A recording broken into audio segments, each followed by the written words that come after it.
तो चलिए स्टार्ट करते हैं। पहले एक छोटा सा इंट्रोडक्शन, पहले मैं आपको इंट्रोडक्शन देता हूँ। ये है मनीष चंद्र झा, मेरे चाचा जी, मेरे सबसे बड़े चाचा जी। अब आप अपना एक छोटा सा इंट्रोडक्शन दे दीजिए, आप जैसे आपको ठीक लग रहा है। मैं मनीष चंद्र झा, पवन का बड़ा चाचा जी, और इंट्रोडक्शन में मैं श्री सुहास झा का सुपुत्र दूसरा, और मैं प्रोफेशनली एक सिविल इंजीनियर हूँ और मैंने बी किया था सिविल इंजीनियरिंग में MIT पुणे से, लेकिन अभी वो सब करके बहुत साल हो गया, 28 साल। तो वो सब इंट्रोडक्शन ये नहीं रखता है। ठीक है, अब आगे के प्रश्न पूछिए। अब प्रश्नों का सिलसिला शुरू करते हैं। कीजिए।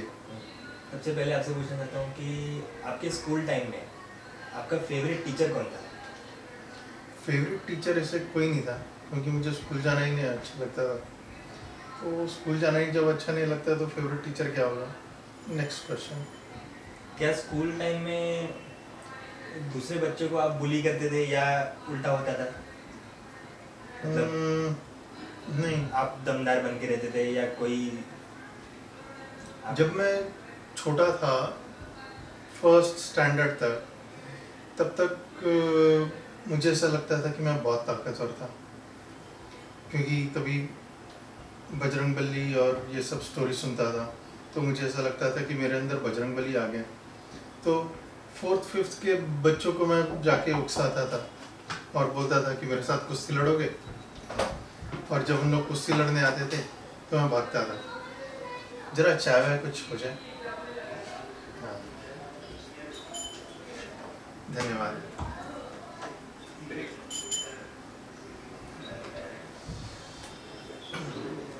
तो बढ़िया। सॉरी, हमें एक छोटा सा ब्रेक लेना पड़ा, आगे बढ़ते हैं। बढ़िया। तो ऐसा मुझे लगता है कि बचपन में आप क्रिकेट भी खेलते थे। हाँ। तो बचपन में जब आप क्रिकेट खेलते थे तो आपके साथ में ऐसे प्लेयर्स कौन थे जो आपको याद आते हैं अभी भी? बचपन में ऐसे बहुत लोग याद आते हैं जो हम लोग क्रॉस मैदान में जाके खेलते थे। हमारा सबसे प्रिय मित्र, पूरे फैमिली का प्रिय मित्र संजू, वो भी था। तो संजू, सोनू और मैं, हम लोग खुद ही ट्रायंगुलर सीरीज खेलते थे अपने बिल्डिंग में। उसके अलावा दूसरे भी क्रिकेट खेलते थे हम लोग मैदान में जाके। और फिर मैंने कॉलेज में भी खेला है, फाउंटेन सर्कल पे खेलते थे हम लोग, टीम थे वहाँ पे। तो बहुत लोग खेलते थे। मुन्ना, आपके मामा श्री, वो भी खेलते थे हमारे साथ, हमारे टीम में। तो आपने कभी कोई मैच खेला है, मतलब कोई ऐसा ऑफिशियल कोई टीम जो आपने, जिसने आपको बोला कि आपके साथ मैच खेलेंगे? हाँ, मतलब सीजन बॉल में। कोई भी ball, season ball, tennis ball? हाँ, तो मैचेस तो सभी कॉलेजेस में मैंने जब अपने कॉलेज टीम को रिप्रेजेंट किया था तो बड़े बड़े मैचेस खेले थे, सांगली में, पुणे में, और इवन जब मैं ऑफिस में था, ऑफिस के टीम की तरफ से भी मैचेस खेला हूँ। जो ये कौन सा क्लब है, मरीन ड्राइव पे जो क्लब है, मरीन लाइंस में, वहाँ पे हम लोग के मैचेस हुआ करते थे। तो जब आप कॉलेज टाइम में खेलते थे तब कोई स्पेसिफिक इंसिडेंट आपको याद है जो आपको मतलब बहुत ही मेमोरेबल है मेमोरेबल इंसिडेंट्स क्रिकेट को लेकर? क्रिकेट में ये था कॉलेज में कि जब मैं सेकेंड ईयर डिप्लोमा में था तो हम लोगों का हर दिन प्रैक्टिस सेशन होता था। तो मेरे सर को, जो कोच सर थे, उनको मेरा गेम बहुत ही पसंद आया और सेकेंड या थर्ड डे बोल दिया कि Manish, you are selected in the team. लेकिन बाद में मुझे मालूम पड़ा कि हम लोग को 1 महीने का छुट्टी मिल सकता है। तो मैं सोच रहा था कि छुट्टी लेकिन बॉम्बे जाऊँ घर पे, अपने घर पे, या यहाँ पे खेलते रहूँ। तो मुझे लालच आ रहा था कि मैं चले जाता हूँ मुंबई, और फिर मैं उस साल में मुंबई चले गया था फिर। लेकिन मैचेस जब होने वाले थे उसके 4-5 दिन पहले आ गया था मैं वापस, और फिर खेला था और उन्होंने मुझे टीम में लिया था।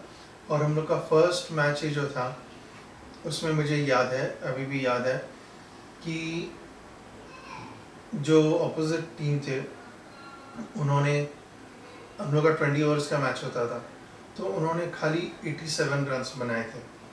और फिर बाद में उनका जो कैप्टन जो था, उनके प्लेयर इतने अच्छे नहीं थे लेकिन उनका कैप्टन जो था वो मुझे अभी भी याद है किस तरह से अपने हर एक प्लेयर्स को एकदम इनकरेज करता था। और उन लोगों ने हम लोग को 80 पे ऑल आउट कर दिया था। मैंने उस मैच में 47 बनाया था, लास्ट तक रहा था, मैं नॉट आउट था और बाकी सब आउट हो गए थे और हम लोग हार गए थे।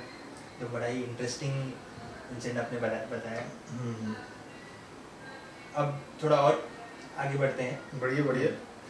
कभी क्रिकेट में ऐसा हुआ आपके साथ कि आप आउट थे और आपने आउट नहीं दिया, आप जब बैटिंग कर रहे हो? नहीं, आउट तो अंपायर देता है ना। नहीं, जब अंपायर नहीं हो और अच्छा। आप ऐसे ही फ्रेंड्स के साथ खेल रहे हो? ऐसे होता नहीं था, लेकिन जब मैं सोनू और संजू के साथ खेलता था, वो लोग दोनों चीटर नंबर 1 थे, दुनिया में चीटर नंबर 1 हैं अभी भी। तो उन लोग के साथ जब भी खेलता था, उन लोग तो मुझे कभी हरा नहीं पाते थे, लेकिन उन लोग को लगता था कि ये आउट, इसको ज़बरदस्ती बोले आउट आउट है वैसे करके। तो मैं कभी आउट नहीं होता था जल्दी, लेकिन उन लोग मुझे आउट कर दे, मैं बोला जाने दे, बच्चे लोग हार जाएंगे ऐसे भी। तो मैं उनको बैट देता था, इधर बैटिंग करो तुम लोग। और ऐसे कुछ चीटिंग तो शायद नहीं किया था। इंजीनियरिंग के टाइम में जब आप हॉस्टल में थे, आप सांगली में रहते थे, करेक्ट? यस, सांगली तो में, वहाँ आप पुणे में। क्या क्या मस्ती करते थे? सांगली में एक्चुअली मैंने जो भी मस्ती किया 10th तक कर लिया। उसके बाद जब मैं सांगली गया था, तो सांगली में जब मैं गया, बाद में फर्स्ट जो अगस्त 16 को शुरू हुआ था, 1988 अगस्त 16 को कॉलेज शुरू हुआ। तो सब मालूम ही था कि अरे सितंबर में नेक्स्ट महीने आने वाले हैं गणपति में वापस बॉम्बे, तो 1 महीने में वापस आने वाला था। फिर बाद में गणपति के बाद जब वापस गया तो वापस सोचा कि अरे और दशहरा में तो वापस आऊँगा, तो होम सिकनेस नहीं लगता था। बाद में दशहरा से जब वापस मना के सांगली गया तो लगा कि अरे अब तो 1 महीने बाद दिवाली है, तो वापस जाऊँगा ही 20 दिन बाद। तो फिर से आया। फिर बाद में जब दिवाली भी हो गया और जब मैं वापस ट्रेन में बैठा था, तो मुझे लगा था कि अरे अब तो छुट्टी है ही नहीं दूर तक। तो मैं ट्रेन में जाते टाइम बहुत रोया था कि अब कभी छुट्टी मिलेगा, कभी छुट्टी मिलेगा। लेकिन उसके बाद से मैंने वहाँ पर जाके फिर अपना रिस्पॉन्सिबिलिटी समझा कि मैं यहाँ से बार बार घर जाने के लिए नहीं आऊँ, और फिर मैं रिस्पॉन्सिबल हो गया अपने पढ़ाई के लिए। तो जितना भी 10th तक था मैंने पूरा मस्ती किया था, बाद में मैं अच्छे से पढ़ाई करता था। आपका जो हॉस्टल का टाइम था, इंजीनियरिंग का टाइम, उस टाइम का आपका फेवरेट खाना क्या था?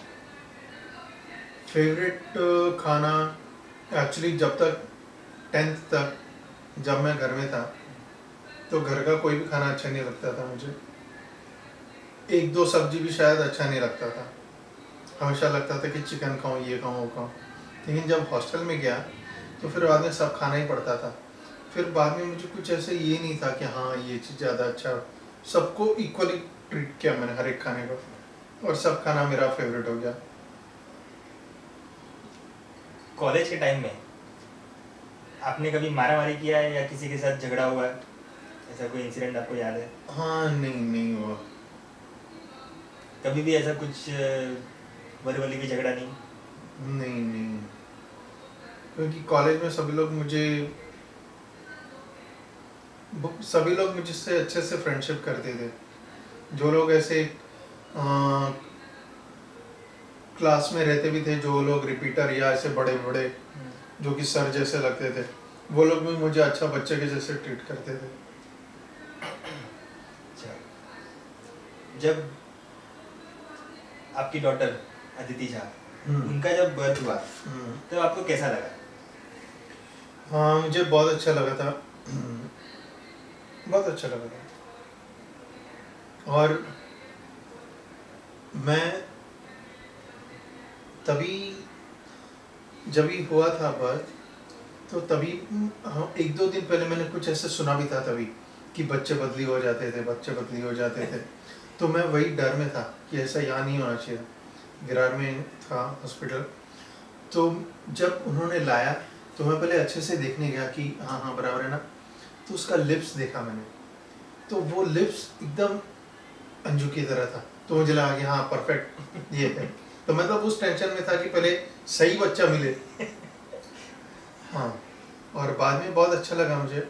मुझे अभी भी वो सीन याद है, जब विरार में जो 12-13-14 दिन के बाद जो होता है बच्चे का छुट्टी, तो उसमें तभी भैया भी आए थे विरार में। तो भैया ने अपने गोद में लगे, अरे ये तो एकदम मनीषा रंग लागे कि भी दाढ़ी नहीं चाहिए इसे बोले। तो वो सीन मुझे अभी भी याद है, तो मुझे बहुत अच्छा लग रहा था। अच्छा, आपका फेवरेट क्रिकेट प्लेयर कौन है? मुझे जो हमेशा मुझे अच्छा लगता है कि उसके जैसा कभी कोई नहीं हो सकता है, वो है विवियन रिचर्ड्स, बैट्समैन। और उसके बारे में और कुछ बताना चाहेंगे आप? उसके बारे में मतलब मैं उसका स्टाइल बहुत कॉपी करता था, इसके लिए मैं कभी आउट नहीं होता था। और ये चीटर संजू और सोनू ये हमेशा बोलते थे आउट है, दोनों नंबर 1 चीटर हैं, हाँ याद रखना।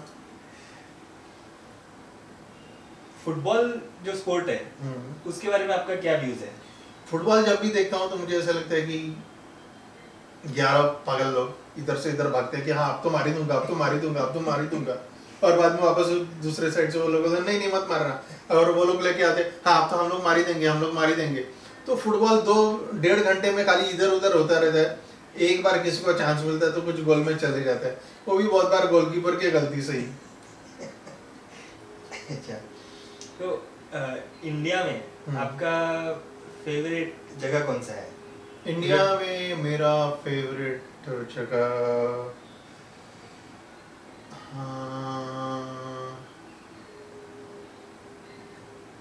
फेवरेट सिटी या कोई फेवरेट रिलीजियस प्लेस?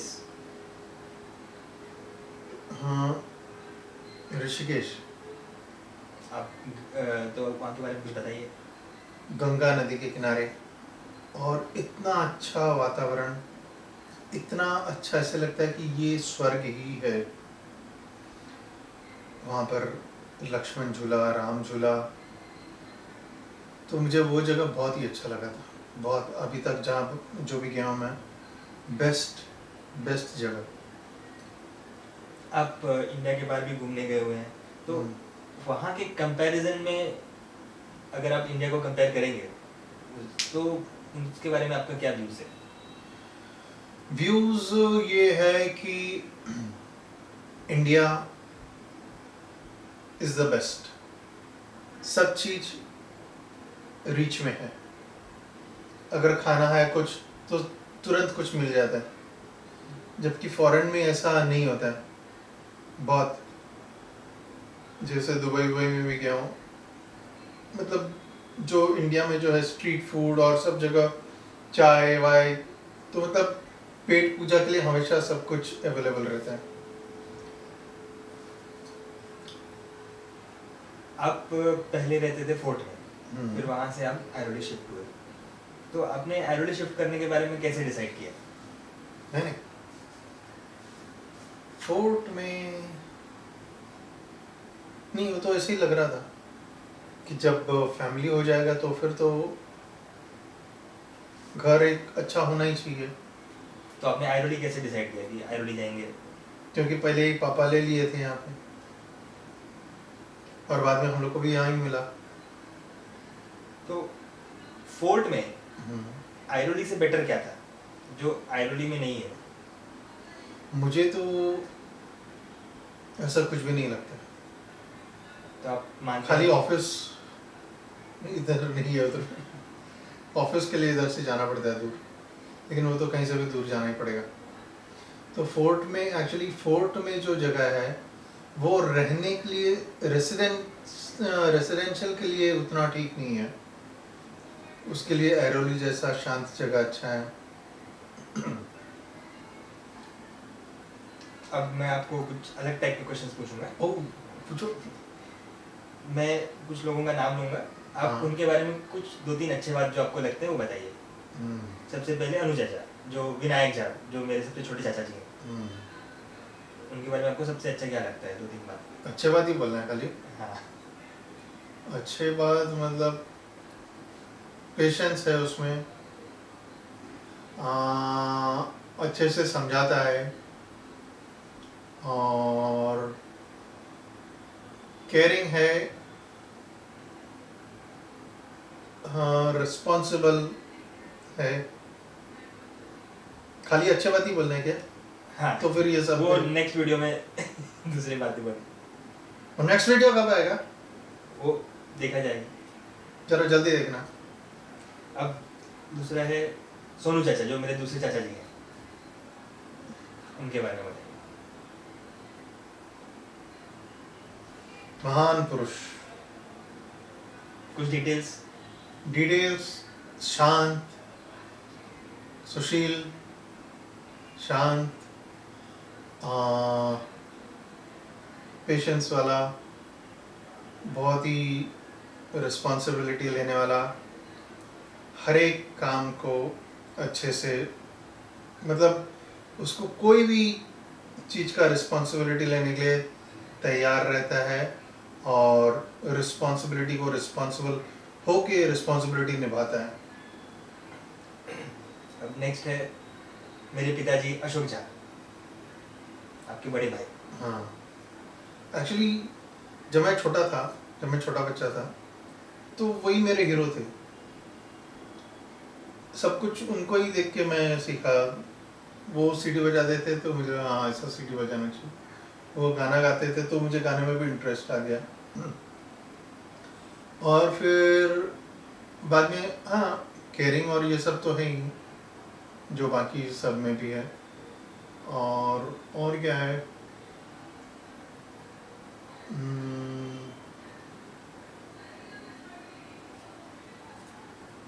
मतलब बचपन में वही आइडल थे मेरे। अब और हाँ, नहीं केयरिंग और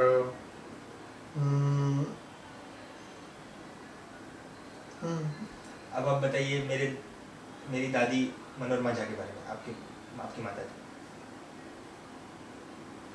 बच्चे को कभी नहीं मारते। वो बच्चा चाहे उनको मार दे लेकिन वो नहीं मारते।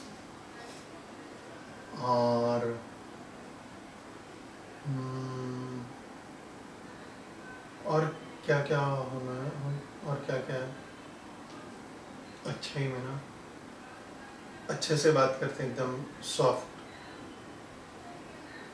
आप चाहे कितना भी गुस्से में बोलो वो अच्छे से ही समझाएंगी।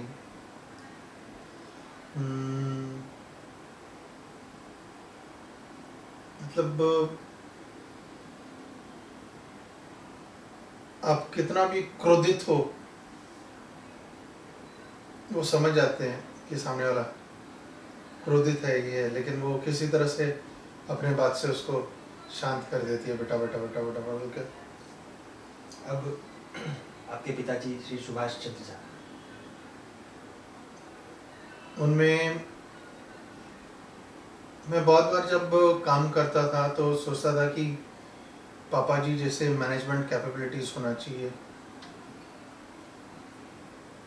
उनका एक कैपेबिलिटी जो किसी में नहीं आया हम लोग चारों में, वो है उनका जो एड्रेस करना to public, to mass public. वो उनमें एक बहुत बड़ा अच्छा पॉइंट है। और अगर कोई व्यक्ति सोच सकते हो कहीं पर आए और बाद में अपने परिवार के साथ बाकी सब को भी, इतने लोगों को उन्होंने, बहुत लोगों का उन्होंने फ्यूचर बनाया, तो वो सबका आशीर्वाद है उन पे। अब आप एक एक बात, जो हमारे अभी जो कॉलेज गोइंग कजिन्स हैं, जैसे अदिति झा हो गए, अभी तो उनका कॉलेज खत्म हो गया, अदिति झा, मिहिर झा, शिशिर झा और आरम झा, इनके बारे में अगर आप कुछ बताना चाहते हैं, ये जो जनरेशन है। ये चारों जनरेशन बच्चे हैं और सब अच्छे बच्चे हैं, आपस में एकदम अच्छे से रहते हैं। उनका बॉन्डिंग जो है वो मुझे बहुत अच्छा लगता है आपस में, और हमेशा मतलब हेल्पफुल हैं एक दूसरे के लिए। अच्छा, अब दूसरे इस सिलसिले से आगे बढ़ते हैं। आपको ऐसा कब लगा कि आप बहुत अच्छा गाना गाते हैं? कब आपको ये डिस्कवर हुआ कि आपकी सिंगिंग जो है उसमें क्वालिटी है? जैसे हम सब लोग ऐसे मानते हैं कि आप, हमें आपका गाना सुनने में बहुत अच्छा लगता है, आपको कब ऐसा लगा? मुझे ऐसा तब लगा, 2-3 बार ऐसा लगा, जब मैं ऐसे ही गुनगुना रहा था कॉलेज में, तो जो मेरा रूम पार्टनर था उसने बोला, अरे मनीष तेरा आवाज़ बहुत अच्छा है, तेरा आवाज़ बहुत अच्छा, तू ज़्यादा गाया कर। ये सांगली में मैं ऐसे ही गाना गा रहा था।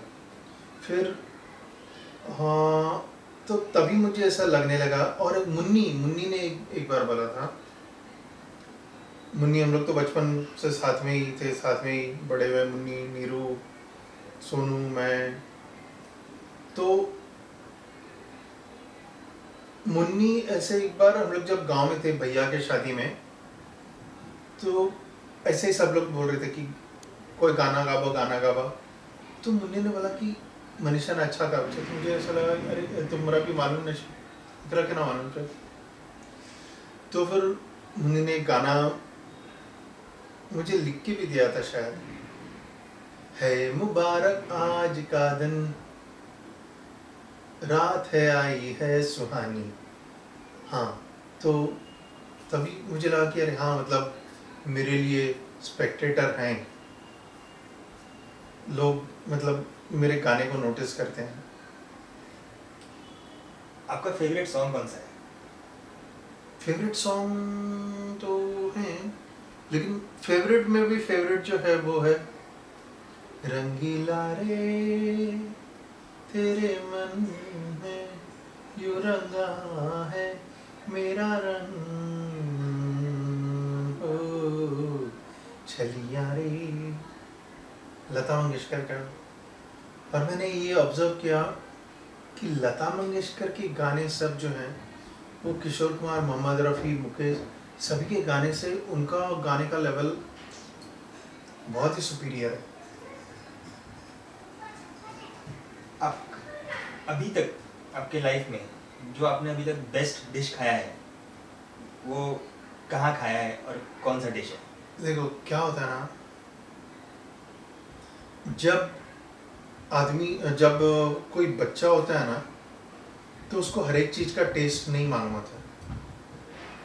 तो कभी वो फर्स्ट टाइम कोई चीज़ खाएगा ना, उसको बहुत अच्छा लगता है ना, तो उसको वो टेस्ट वापस लाइफ में कभी नहीं मिल सकता है। मतलब वो टेस्ट वो ढूंढते रह जाता है पूरे लाइफ में। तो मुझे याद है, पापा जी एक बार मुझे एस कुमार शूटिंग था पहले, उनकी बेटी के शादी में लेके गए थे ओबेरा होटल में।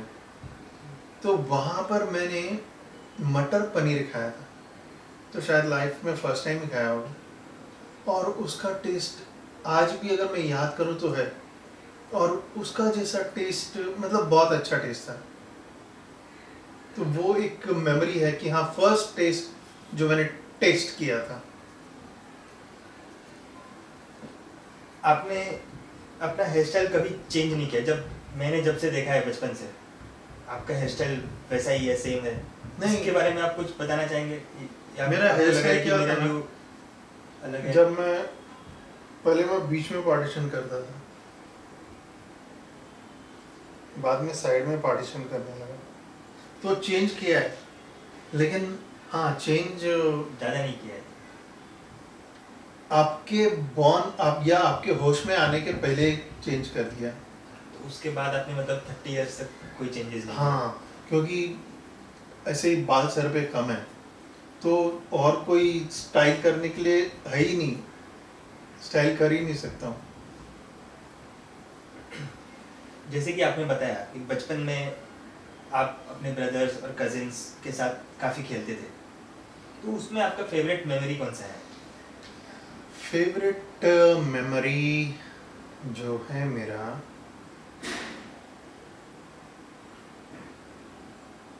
भैया की शादी में,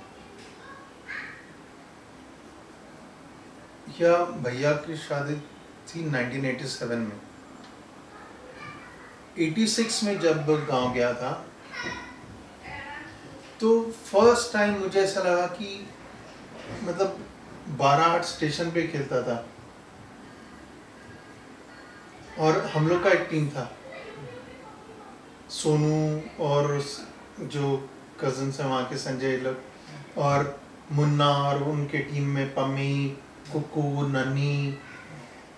तो हम लोग वो बहुत खेलते थे, और मुझे पता नहीं वहाँ पर खेलने में बहुत अच्छा लगता था, क्योंकि हम लोग हर दिन जीतते थे। अब इस इंटरव्यू के फिर एक दिन मदन आ गया खेलने के लिए, तो फिर उस दिन बाद में हम लोग हार गए थे, क्योंकि मदन हर बॉल पे चौका मार रहा था। जब तक मदन नहीं आया तब तक हम लोग जीत रहे थे। अब इस इंटरव्यू के हम लास्ट फेज में आ गए। मैं आपको कुछ स्पेसिफिक अलग टाइप के क्वेश्चंस पूछना चाहता हूँ कि आपका प्रेडिक्शन जानना चाहता हूँ मैं। प्रेडिक्शन, जैसे कि 15 इयर्स में आपको क्या लग रहा है कि मुंबई में क्या चेंजेस होगा? मुंबई में जैसे अभी जिस तरह से मेट्रोज बन रहे हैं, वो सब कंप्लीट हो जाएंगे, तो सब जगह मेट्रो घूमने लगेगा, मेट्रो रेल। और फिर कंस्ट्रक्शन के काम तो हमेशा चलते ही रहेंगे सब जगह, और ऐसे कुछ नहीं खास, तो कुछ ऐसे चेंज नहीं होगा। मतलब जो लास्ट 25 ईयर्स से देख रहा हूँ कि हमेशा कहीं ना कहीं कुछ कंस्ट्रक्शन होते ही रहता है, होते ही रहता है, तो कंस्ट्रक्शन होते ही रहेगा। और साउथ मुंबई जो है वो पूरा रीडेवलप होते रहेगा। जो भेंडी बाजार एरिया है, वो सब एरिया रीडेवलप हो जाएगा, धारावी रीडेवलप हो जाएगा। 15 इयर्स के बाद आपको क्या लग रहा है कि इंडिया में क्या नया टेक्नोलॉजी आ जाएगा कोई, या जो आपको लग रहा है कि अभी कहीं नहीं है जो ऐसी टेक्नोलॉजी आ जाएगी? जैसे कि मैं फॉर एग्जांपल बताता हूँ, जैसे कि काफ़ी साल पहले वायरलेस फ़ोन्स नहीं थे, वाईफाई टेक्नोलॉजी हम लोग ने देखा नहीं था, बट वो अभी हमें एक नॉर्मल चीज़ लगती है। वैसे आपको क्या लग रहा है कि 15 इयर्स बाद ऐसे कोई चीज़ आ जाएगी? एक्चुअली तभी भी, पहले भी सोच तो नहीं सकते थे हम लोग कि ये सब चीज़ आ जाएगी, तो ये भी सोचना तो कठिन है कि क्या आ जाएगा, क्योंकि ऐसे लगता है कि जो जो चीज़ होना चाहिए वो भी सभी कुछ है। मतलब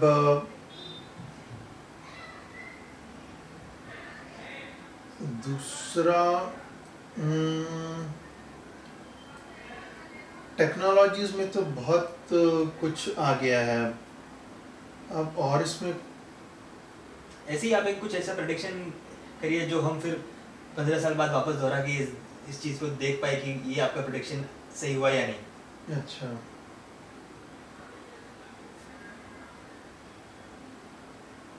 ऐरोली में एक मल्टीप्लेक्स बनेगा, और एक स्टेडियम भी बन जाएगा। मतलब जो इतने सारे क्रिकेट मैचेस अलग अलग जगह होते रहते हैं, हाँ उसके लिए स्टेडियम में। हाँ। With respect to technology, with respect to technology driverless cars होगा, और ये जो electric vehicles, battery operated vehicles बहुत ज़्यादा हो जाएंगे। मतलब मोर देन 50% बैटरी ऑपरेटेड ही होगा। अब जो लास्ट क्वेश्चन है, 15 इयर्स बाद पूरे वर्ल्ड में आपको क्या लगता है कि क्या चीज़ एकदम ही डिफरेंट हो जाएगा? क्या चीज़ एकदम जो अभी एकदम नॉर्मल नहीं है वो तब जाके वो नॉर्मल हो जाएगा? हम्म, क्या चीज जो अभी नॉर्मल नहीं है? एकदम बड़ा ड्रास्टिक चेंज पूरे वर्ल्ड में जो आपको लग रहा है। हम्म, चाइना बहुत नीचे आ जाएगा। In terms of economy. Hmm, और कांग्रेस तो पूरा चले जाएगा इंडिया में, और रशिया वापस नहीं, रशिया भी नहीं, इंडिया सुपर पावर बनेगा। आपका बहुत बहुत धन्यवाद जो आपने इतना टाइम हमें दिया और हमारे क्वेश्चंस के आंसर दिए। हम फिर आपसे नेक्स्ट एपिसोड में मिलेंगे। Thank you very much. Okay, आपका बहुत बहुत धन्यवाद। चाय बहुत अच्छी थी।